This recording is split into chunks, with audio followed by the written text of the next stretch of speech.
so make me hold your hand. He let John cause sit down and eat up, it out the blossom. Make me hold your hand, girl. Make me hold you. Oh gosh. How can that not put you in a good mood, right? Lord, now her website, guys, describes her as a Jamaican cartoonist who loves cake and her cat. Her name and her work was the talk of the town on September 7, the 103rd anniversary of the birth of Jamaican icon Miss Lou. We now know her as the Google Doodler. Robyn Smith is her name, and we welcome her to Weekend Smile. Hi, Robyn. Hi, Robyn. Welcome. How are you? Robyn, I can't tell you how excited I am to speak with you because I think for every Jamaican, when we woke up and saw Miss Lou on or Google, it gave everybody a sense of pride. Oh, gosh, we were so happy. So first, let me just say, on behalf of Jamaica, thank you so much, Robyn. Great job. Oh, thank you so much for having me on the show and also for those kind words. Absolutely. It was really such an honor Yeah. being asked to do the drawing. And even though I knew people would react in a way that, I mean, the same way I reacted when I found out I'd be doing it, I Yeah. had no idea that I would be the talk of the town. So, Robyn, let me ask you, because first of all, when I saw this, I said, what, this looked like somebody works at Google. Like, I'm thinking a Jamaican works at Google, and they just, you know, had a meeting around a board and just said, guys, for this day, we have to celebrate my home.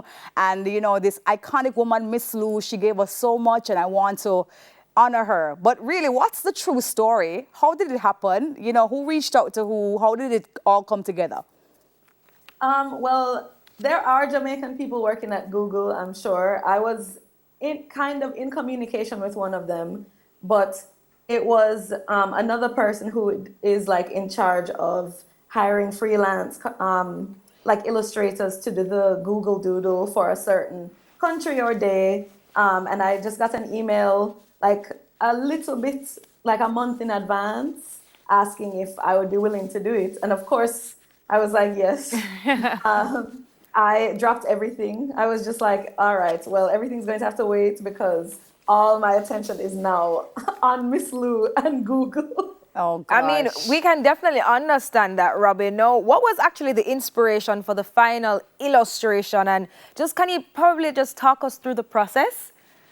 Sure. So I actually had to send in a few ideas for sketches, but this one was always my favorite because when I think of Miss Lou, I think about like Ring Ding. I think about her like basically being a keeper of culture and wanting to like keep patois in Jamaica's culture and keep our folk songs and our folk tales alive. And that's I thought a lot about me like preparing for Heritage Day at school and like wearing bandana and having to ask my uncle to make me a peasant blouse and like, you know, all the stories I heard about Anansi and Patu and the amount of times I gone to like little theater to watch things and all of that basically was combined into creating this drawing. So I definitely spent a day or two just sitting down and like thinking through all my memories because I currently don't live in Jamaica right now, but I grew up in Jamaica. Okay. I was about to ask you that, Robyn. That was my next question. I want to dig deep now into who Robyn is. You have to tell me a little bit more about you. You know, where in Jamaica are you from? What school did you go to? What did you, enjoy while you were here? When did you leave Jamaica? Give us all the details about you. Sure. So I grew up in Kingston. I went to Andrews Prep, and then me too, Robyn. Me too. Me too. You look. I wonder if I know you. I feel like I know you. She says you look familiar. She says you look familiar. You look familiar. I went to Andrews Prep, and then I went to Immaculate, and I graduated from Immaculate in 2011. And then after fifth form, I moved to the States and continued my education in America. And I'm still here because I'm actually currently teaching at the cartoon school that I went to. Oh, nice. Wow, what has that experience been like for you? And I have to ask you a little bit more about you though, Robyn. When did you decide that you want to design and do illustrations and to even be a cartoonist? You know, when did that bug bite you? Well, my father is a portrait artist, and so I've sort of been following him closely since I was a child, and I really wanted to also be a portrait artist. But I wanted to also tell stories, so I just needed to find a way to combine like art and stories. And I ended up taking a comic book history course and realized that this was a combination of like pictures, images, and text. And I was like, okay, well, I'll be able to get my point across. And so after leaving on my like undergraduate degree university, I applied to a master's program, which is the Center for Cartoon Studies in White River Junction, Vermont. So that's actually where I am right now. I graduated like in 2017, lived in New York for a little bit, continued doing freelance cartooning, then moved back to Vermont for a fellowship, and now I'm still here teaching. Oh, Wow, that's amazing. So, some people may see this and they're not thinking, oh, it's a cartoon. They're thinking, oh, it's an animation. So from your professional seat, give us the distinction between, a cartoon and an animation. And are you also interested in animations as well?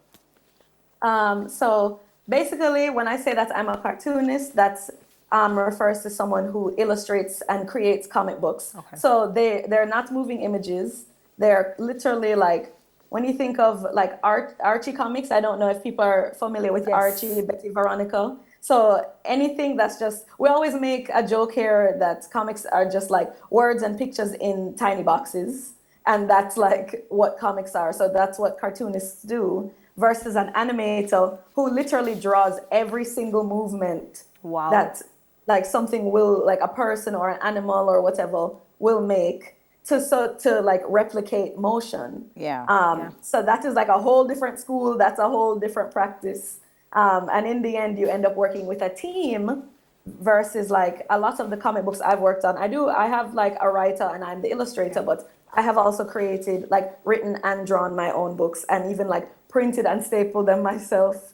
Like when I had just started out, that's sort of the like more less mainstream stuff that I was doing, and that's like how I ended up being connected to more mainstream things. So like Nubia, which is I think on the screen right now, is actually a DC comic about Wonder Woman's twin sister, who happens to be black.